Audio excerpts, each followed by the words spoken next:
നമുക്ക് ഒരു സഹായവും ഒരു പുഞ്ചിരി പോലും നിങ്ങൾക്ക് ഫ്രാൻസിൽ പോയാൽ കിട്ടത്തില്ല. Krishna's color key. Let's talk, let's chat and let's enjoy. നമസ്കാരം. പറയണ്ടല്ലോ കൃഷ്ണാസ് പൊളിക്കും എന്നുള്ളത് എല്ലാവർക്കും അറിയാം. അപ്പോൾ ഇന്ന് നമുക്ക് നേരെ വിഷയത്തിലേക്ക് കിടക്കാം. ഫസ്റ്റ് തന്നെ നമുക്ക് സോങ്ങിൻ്റെ ഉത്തരം പറഞ്ഞുകൊണ്ട്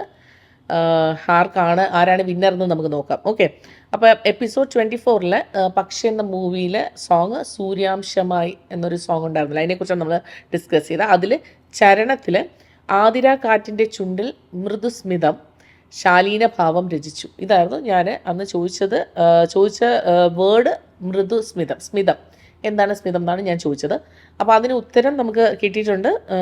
അതൊരു പുതിയൊരു വിന്നറാണ്. അത് കസ്തൂരിയാണ്. എനിക്ക് തോന്നുന്നത് കസ്തൂരി മാത്രമേ ഞാൻ കണ്ടിട്ടുള്ളൂ അതിൽ കമൻറ്റ് ബോക്സിൽ. പുള്ളിക്കാരത്തി പറഞ്ഞു എൻ്റെ ഉത്തരം ലോലമായി, ഇറ്റ്സ് സോഫ്റ്റ് സ്മൈൽ എന്ന ഇംഗ്ലീഷിലാണ് കൊടുത്തേക്കുന്നത്. ലോലമായ പുഞ്ചിരി, അതാണ്. മൃദു എന്ന് പറയുമ്പോൾ ലോലം, സോഫ്റ്റ് ആയിട്ടുള്ള. സ്മിതം എന്ന് പറഞ്ഞാൽ സ്മൈൽ. ഓക്കെ, അപ്പോൾ മനസ്സിലായില്ല. അപ്പോൾ അതിൻ്റെ കൂടെ ഡോക്ടർ ബിജുവും വിന്നറാണ്. രണ്ടുപേരും കൊടുത്തിട്ടുണ്ട് എൻ്റെ ആൻസർ. അപ്പോൾ കസ്തൂരി എനിക്ക് തോന്നുന്നു എൻ്റെ തന്നെ സ്കൂളിലെ ടീച്ചറാണോന്ന് എനിക്കൊരു ഡൗട്ടുണ്ട്. ആണോന്ന് എനിക്കറിയില്ല, എന്തായാലും ക്ലാരിഫൈ ചെയ്യണം അത് ആരാന്നുള്ളത്. ഓക്കെ, അപ്പോൾ നമുക്ക് ഇനി വിന്നേഴ്സിനെ ഞാൻ വിളിക്കുന്നുണ്ട്. നമ്മൾ അബുദാബിയിലുള്ള വിന്നേഴ്സിനാണെങ്കിൽ നമുക്ക് നേരിട്ട് സമ്മാനം ഇവിടെ കൊടുക്കാം. അപ്പോൾ ഇതിൻ്റെ അർത്ഥം മനസ്സിലായല്ലോ, പുഞ്ചിരി എന്നുള്ളതാണ് സ്മിതം എന്ന് പറഞ്ഞ് പുഞ്ചിരി. അപ്പോൾ ഇനി എടുത്ത് പറയാൻ ഉദ്ദേശിച്ച പുഞ്ചിരിയുടെ കാര്യം ഓർത്തപ്പോൾ ഇവിടെ വേൾഡിൽ ഒരിക്കലും ചിരിക്കാത്ത കുറച്ച് മനുഷ്യരുണ്ട്. അപ്പോൾ ആരാന്ന് പറഞ്ഞാൽ അത് ഫ്രാൻസുകാരാണ്. നമ്മളോട് ഇപ്പം ഒരു കൺട്രിയിൽ നിന്ന് വരുന്ന ഒരു ഡിഫറെൻറ്റ് ഫോറിനേഴ്സിനോടോ വേറെ കൺട്രീസിൽ നിന്ന് വരുന്നവരോടൊന്നും ഇവർ ചിരിക്കില്ല. നിങ്ങളിനി അവരെ ഈക്വലിയാക്കിയാൽ പോലും അവർ ചിരിക്കുമെന്ന് എനിക്ക് തോന്നുന്നില്ല. കാരണം നമ്മൾ മാക്സിമം നമ്മളൊരു എന്താ പറയുക ചെന്നിട്ട് നമ്മളൊന്ന് വിഷ് ചെയ്താൽ പോലും അവർ നമ്മളെ അവർ മൈൻഡ് ചെയ്യില്ല. അവർക്ക് നമ്മളങ്ങനെ ഒരു രൂപമോ നമ്മൾ ഫ്രണ്ടിൽ വന്ന് നിന്നു എന്ന് പോലും അവർ ഗൗനിക്കില്ല എന്ന് വേണം പറയാം. കാരണം ഞാൻ ഫ്രാൻസിൽ പോയപ്പോൾ ഉള്ള ഒരു അനുഭവമാണിത്. നമുക്ക് വഴി മനസ്സിലാവാതെ പോകുമ്പോൾ നമ്മളിപ്പോൾ ചോദിച്ചു വിചാരിച്ചു, ഇംഗ്ലീഷിലാണ് സ്പെഷ്യലി ചോദിക്കുകയാണെങ്കിൽ അവർ തിരിഞ്ഞു നോക്കില്ല. എക്സ്ക്യൂസ് മീ എന്ന് വിളിച്ചപ്പോൾ ജസ്റ്റ് ഒന്ന് ഒരാളെന്തോ ഒരു 10-12 പേരോട് ചോദിച്ചിട്ട് ഒരാളാണ് ജസ്റ്റ് ഒന്ന് ഇങ്ങനെ നോക്കി എന്താണെന്നുള്ളത്. അപ്പം can I know this route എന്ന് എന്തെങ്കിലും ചോദിച്ചപ്പോൾ പുള്ളി മൈൻഡ് ചെയ്യാതൊരു പോക്ക് പോയി. പിന്നെ even they won't smile also. നിങ്ങൾ ഫ്രണ്ട്സിൽ ചിലപ്പോൾ ചോദിച്ചാൽ മറുപടി കിട്ടുമായിരിക്കും, പക്ഷെ എന്നാൽ പോലും അവർ നമ്മളോട് സ്മൈൽ ചെയ്യില്ല. അപ്പോൾ ഒരു സ്മൈൽ ചെയ്യാത്ത ഒരു മീൻസ് പീപ്പിൾ ഉള്ള കൺട്രി എന്ന് പറയുന്നത് ഫ്രാൻസാണ്. എന്നോട് ഇനി ഫ്രാൻസിൽ പോകുന്നോ ഇഷ്ടമുണ്ടോ എന്ന് ചോദിച്ചു കഴിഞ്ഞാൽ ദൈവമേ ഞാനില്ലാന്നേ പറയത്തുള്ളൂ. അതിലൊന്നും തന്നെ ഒരു ഫ്രാൻസിൽ പോയിട്ടുള്ള വിശേഷം എന്താണെന്നല്ല, ഞങ്ങൾ ഐഫിൽ ടവറൊക്കെ കണ്ടു. പക്ഷേ ഫസ്റ്റ് ഡേ ഞങ്ങൾ ഫ്ലൈറ്റ് ഇറങ്ങിയതിന് ശേഷം, കാര്യം അവിടെ അന്ന് നൈറ്റ് ആവുന്ന 10 o'clock നമ്മൾ കേരളത്തിലിരിക്കുമ്പോൾ നമ്മൾ രാവിലെ 6 മണിക്ക് നമ്മൾ സൂര്യനെ കാണുന്നു, വൈകിട്ട് 6-6:30 സൂര്യൻ അസ്തമിക്കും. നമുക്ക് പെർഫെക്റ്റ് ടൈം നമുക്ക് ഇന്ത്യയിൽ മാത്രമേ ഉള്ളൂ. മോർണിംഗ് 6 until 6 എന്ന് പറഞ്ഞാൽ 12 hours നമുക്ക് സൂര്യനെ കിട്ടണം. പക്ഷേ ഫ്രാൻസ്, ജർമ്മനി ഇങ്ങനത്തെ യൂറോപ്യൻ കൺട്രീസിലും ഈവൻ ഞങ്ങൾക്ക് പോലും UAE പോലും നമുക്ക് കുറച്ച് ടൈമൊക്കെ 14 to 15 hours നമുക്ക് സൂര്യപ്രകാശം കിട്ടാറുണ്ട്. ലൈക്ക് വിൻ്റർ ടൈമിൽ ഞങ്ങൾക്ക് കുറയും. ഒരു 5-5:30 ഒക്കെ ആകുമ്പോഴത്തേക്കും ഞങ്ങൾക്ക് ഇവിടെ ഈവനിങ് 5:30 ആകുമ്പോഴത്തേക്കും നമുക്ക് ഇരുട്ട് വീണ് തുടങ്ങും. ഒരു 6-6 മുമ്പേ തന്നെ ഇപ്പം സംടൈംസ് 5 o'clock തന്നെ നമുക്ക് ഇരുട്ട് വീഴുന്നുണ്ട്. അതുപോലെ യൂറോപ്യൻ കൺട്രീസിൽ വിൻ്റർ ടൈമിൽ നേരത്തെ ഇരുട്ട് വീഴും. സമ്മർ ടൈമിൽ നിങ്ങൾ പോവുകയാണെങ്കിൽ രാത്രി 10-11 മണി വരെ സൂര്യനുണ്ടാവും.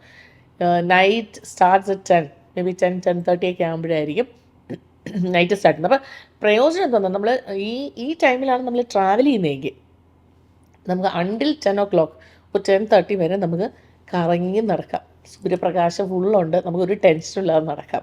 അപ്പോൾ ടൈം കൂടുതൽ കിട്ടും നമുക്ക് ആ ടൈമിൽ സഞ്ചരിക്കണം, സമ്മർ ടൈമിൽ സഞ്ചരിക്കുകയാണ്. അപ്പോൾ അങ്ങനെ ഞങ്ങളും ആ സമ്മർ ടൈമിലാണ് സഞ്ചരിച്ചതെന്നാണ് എൻ്റെ ഓർമ്മ. കാര്യം അണ്ടിൽ 10 ആയിരുന്നു നൈറ്റ് ആവുന്ന സമയം. അപ്പോൾ ഞങ്ങൾ ഫ്ലൈറ്റ് ഇറങ്ങിയതിന് ശേഷം കുറച്ച് നേരം കിടന്നുറങ്ങി. അതിന് സമയമുണ്ടല്ലോ, നമ്മളിപ്പോൾ ഒരു 3 o'clock ഇറങ്ങിയാൽ നമുക്ക് നൈറ്റ് 10 വരെ ടൈമുണ്ട്. അപ്പോൾ ഞങ്ങൾ മോർണിംഗ് മുതൽ ഒരു 5-6 hours കിടന്നുറങ്ങിയതിന് ശേഷം ഞങ്ങൾ ഒരു സ്പോട്ടിൽ പോയിട്ട് ഹോപ്പ് ഓഫ് എന്ന് പറഞ്ഞ ബസ് കിട്ടും. ഒരുപാട് സ്ഥലത്തുണ്ട് ഹോപ്പ് ഓഫ്. അവിടെ അതിൽ കയറി കഴിഞ്ഞാൽ ചിലയിടത്ത് 2 to 4 hours ആണ് അതിൻ്റെ ട്രിപ്പ് എന്ന് പറയുന്നത്. അപ്പോൾ പല സിറ്റിയിൽ മൊത്തം ഇപ്പോൾ ഫ്രാൻസിലെ മെയിൻ ടൂറിസ്റ്റ് അട്രാക്റ്റീവ് പ്ലേസസ് ഉണ്ട്. അപ്പോൾ അവിടെയൊക്കെ കൊണ്ടുവന്ന് ഹോപ്പ് ചെയ്യും. അതായത് hop in means like you can get in. കയറാം, നിങ്ങൾക്ക് അടുത്ത സ്റ്റോപ്പിൽ നിങ്ങൾക്ക് ഇറങ്ങാം. നിങ്ങൾക്ക് ആ മോണുമെൻറ്റ് കാണണമെങ്കിൽ അവിടെ പോയി കാണാൻ, കണ്ടതിന് ശേഷം യു ക്യാൻ വെയിറ്റ്. ഒരു 20 മിനിറ്റ്സിൽ നെക്സ്റ്റ് ഹോപ്പ് ഓഫ് ബസ് വരും. അപ്പോൾ നമുക്ക് എവിടെയാണോ ഇറങ്ങേണ്ടത് അവിടെ നമുക്ക് ഇറങ്ങിയിട്ട് കണ്ടിട്ട് നമുക്ക് വെയിറ്റ് ചെയ്ത് നിൽക്കുന്ന സ്പോട്ടുണ്ട്, ബസ്സിൻ്റെയൊക്കെ ചിത്രം കൊടുത്തിട്ടുണ്ട്. അങ്ങനെ ഞങ്ങൾ ഒരു സ്ഥലത്ത് കയറി, ഫ്രാൻസിൽ വെച്ച് ഫസ്റ്റ് ഡേ കയറി. നമ്മൾ ഇരുന്ന് കുറച്ച് നേരം കഴിഞ്ഞപ്പോൾ അവരുടെ അടുത്ത് കുറച്ച് ആളുകളൊക്കെ നിറഞ്ഞു കഴിഞ്ഞപ്പോഴത്തേ എടുത്തു. അപ്പോൾ ഞങ്ങൾ കുറച്ച് ഫസ്റ്റ് സ്റ്റോപ്പ് എനിക്ക് തോന്നുന്നു തോന്നുന്നു. അപ്പം ഞങ്ങൾ ഐഫിൽ ടവറിൻ്റെ അവിടേക്ക് എത്തുമ്പോൾ നമുക്കൊന്ന് ഇറങ്ങാൻ, എന്നിട്ട് അവിടെയൊക്കെ കണ്ടിട്ട് വരാമെന്ന് പറഞ്ഞു. അതുപോലെ തന്നെ ഇതിൻ്റെ അകത്തൊരു ഗൈഡ് ഉണ്ടാവും, അവരിങ്ങനെ ഇംഗ്ലീഷിലൊക്കെ സംസാരിച്ചുകൊണ്ടിരിക്കും. അപ്പോൾ ഇതെല്ലാം കേട്ടോണ്ടിരിക്കുന്നുണ്ട്. പിന്നെ കുറച്ച് കഴിഞ്ഞതിന് ശേഷം എനിക്ക് തോന്നുന്നു സീനറി കണ്ടോ ഇല്ലെന്നൊന്നും എനിക്ക് ഓർമ്മയില്ല. കുറേ കഴിഞ്ഞതിന് ശേഷം ഞങ്ങൾ പിന്നെ ഞാൻ നോക്കുമ്പോഴത്തേക്കും ഞങ്ങൾ കയറിയ സ്ഥലത്ത് തന്നെ ഈ വണ്ടി നിൽക്കും. ഇതെന്താ റിവേഴ്സ് എടുത്ത് കൊണ്ട് നിർത്തിയോ എന്ന് വിചാരിക്കും. ഒരു 5-10 മിനിറ്റ്സ് ഞാനൊന്ന് കണ്ണടച്ച പോലെയാണ് എനിക്ക് ഫീൽ ചെയ്തത്. അപ്പോൾ അത് കഴിഞ്ഞിട്ട് എല്ലാവരെയും ഇവരെ ഇറക്കുകയാണ്. കാര്യം ഇനി അടുത്ത ബസ്സിൽ, കാര്യം നമ്മൾ 2 to 3 hours അതിൻ്റെ അകത്ത് സ്പെൻഡ് ചെയ്യുന്നു എന്ന് ഡ്രൈവർ പറയുമ്പോഴാണ് ഞങ്ങൾ അറിയുന്നത്. It's already finish, you are sleeping എന്ന്. ജെറ്റ് ലാഗ് കാരണം ഞങ്ങൾ ആ വണ്ടിയിൽ ബസ്സിനുള്ളിൽ ഇരുന്ന് ഉറങ്ങിപ്പോയി. 2 പേരും ഉറങ്ങിപ്പോയി എന്നുള്ളൂ. ഞാനും അന്ന് ഹസ്ബൻഡും കൂടെ ആയിട്ട് പോയി. അപ്പം ദർശനം ഉറങ്ങിപ്പോയി.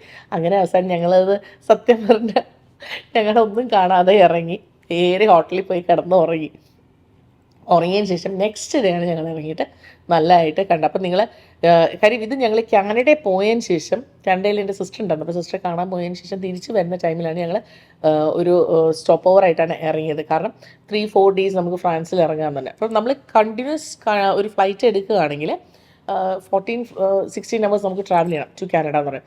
അപ്പോൾ അതിനേക്കാളും ബെറ്റർ എന്ന് പറഞ്ഞാൽ ഫ്രം ഇപ്പോൾ UAE ദുബായിൽ നിന്നോ അബുദാബിയിൽ നിന്നോ പോവുകയാണെങ്കിൽ ജസ്റ്റ് സ്റ്റോപ്പ് ഓവർ എടുത്തിട്ട് യൂറോപ്പിൽ ഏതെങ്കിലും പ്ലേസസിൽ ഇറങ്ങുക, കാണുക. അത് കഴിഞ്ഞാൽ അവിടെ നിന്നൊരു ഫ്ലൈറ്റ് എടുത്ത് പോകുക. അപ്പോൾ ഞങ്ങൾ ഫസ്റ്റ് അങ്ങോട്ട് പോകുമ്പോൾ UK ഇറങ്ങി, എന്നിട്ട് പിന്നെ കാനഡയിൽ പോയി. തിരിച്ച് വരുമ്പോൾ ഞങ്ങൾ ഫ്രാൻസിൽ ഇറങ്ങി, എന്നിട്ടാണ് തിരിച്ച് ഞങ്ങൾ അബുദാബിയിൽ വന്നത്. അപ്പോൾ ആ 3-4 ഡേയ്സ് ഞങ്ങൾ ഫ്രാൻസിലുണ്ടായിരുന്നു. അപ്പോൾ അവിടുത്തെ കാര്യമാണ് ഞാൻ ഈ പറഞ്ഞ ഫസ്റ്റ് ഡേ ജെറ്റ് ലാഗ് കാരണം ഒന്നും കാണാൻ പറ്റിയില്ല. നെക്സ്റ്റ് ഞങ്ങൾ ഐഫിൽ ടവറിലും അവിടെയൊക്കെ പോയി. നല്ല ഭംഗിയുള്ള പ്ലേസാണ് ഫ്രാൻസ്. പക്ഷേ ഇതാണ്, നമുക്ക് ഒരു സഹായവും ഒരു പുഞ്ചിരി പോലും നിങ്ങൾക്ക് ഫ്രാൻസിൽ പോയാൽ കിട്ടത്തില്ല. ഇപ്പോൾ ഇതൊക്കെ വർഷങ്ങൾക്ക് മുമ്പുള്ള കഥയാണ്. ഇപ്പോൾ ഇനി ആളുകൾ ചേഞ്ച് ആയോ എന്ന് എനിക്കറിയില്ല. ആരെങ്കിലും ഫ്രാൻസിൽ പോയിട്ടുണ്ടെങ്കിൽ ഫ്രഞ്ച് ആരുമായിട്ട് സംസാരിക്കാനും ചിരിക്കാനും ഒക്കെ ഒരു ഇട ഉണ്ടെങ്കിൽ നിങ്ങളൊരു കാര്യം ചെയ്യുക, എനിക്ക് കമൻറ്റ് ബോക്സിൽ വന്നിട്ട് പറയുക ദേ ഹാവ് ചേഞ്ച്ഡ്. അപ്പോൾ ഇതൊരു അല്ലേ, പുഞ്ചിരിക്കുക എന്നുള്ളത് ഏറ്റവും അത്യാവശ്യമായ ഒരു കാര്യമാണ്. നമ്മൾ കഴിഞ്ഞ എപ്പിസോഡ്സിലൊക്കെ പറഞ്ഞ പോലെ പുഞ്ചിരിക്കുന്നത് നമ്മുടെ ആരോഗ്യത്തിന് ബെസ്റ്റാണ്. അപ്പോൾ എല്ലാവരും ഇപ്പം ഒരു പുതിയ ആൾക്കാർ സ്ട്രേഞ്ചേഴ്സിനെ കണ്ടാൽ അവർ ചിരിക്കുകയാണെന്ന് ചിരിച്ചിട്ട് പൊക്കോളൂ, കൂടാനും നടന്ന് വരാതിരുന്നാൽ മതി. അതിന് നമ്മൾ വെൽക്കം ചെയ്യേണ്ട. പക്ഷേ എന്തെങ്കിലും ഒരു കാര്യം സംസാരിക്കാൻ വരികയാണെങ്കിൽ നമ്മളൊന്ന് പുഞ്ചിരിക്കുക. നമ്മൾക്ക് അറിയുന്നവരെ കാണുമ്പോൾ സന്തോഷത്തോടെ പുഞ്ചിരിക്കുക. അത് ഇറ്റ്സ് എ കമ്മ്യൂണിക്കേഷൻ അല്ലേ. നമ്മൾ പുഞ്ചിരിക്കുമ്പോൾ തന്നെ നമുക്കൊരു സന്തോഷം നമുക്ക് കിട്ടുന്നു. അപ്പോൾ എല്ലാവർക്കും ഇന്ന് നല്ലൊരു പുഞ്ചിരിയോടെ bye bye. Krishna's color key. Let's talk, let's chat, and let's enjoy.